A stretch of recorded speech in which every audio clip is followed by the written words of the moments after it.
প্রিয় দর্শক, আজকে আপনাদের দেখাবো কিভাবে পাকিস্তানি সিডি80 গাড়ির বলনেসার চেঞ্জ করা হয়।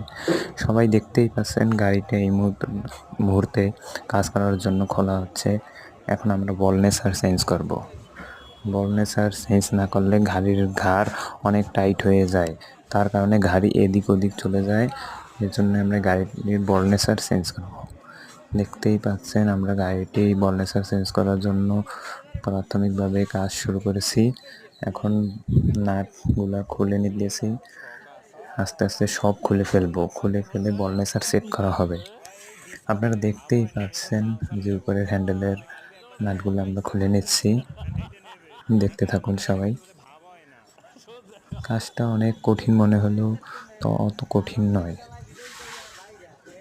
এই যে আস্তে আস্তে আমরা খুলে নিচ্ছি, দেখতেই পাচ্ছেন দর্শক। এটি হলো পাকিস্তান সিডি80 গাড়ি। এটি বাংলাদেশে অনেক আগেই এসেছে। গাড়িটির বয়স অনেক বেশি।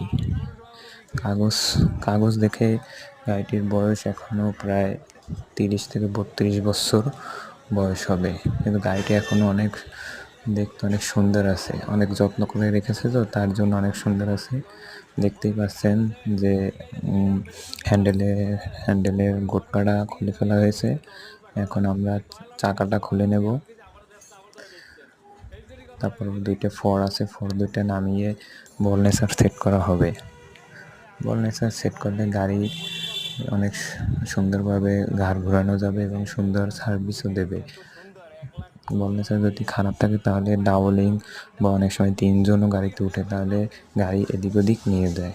তার জন্য বলনেসার চেঞ্জ করতে হবে।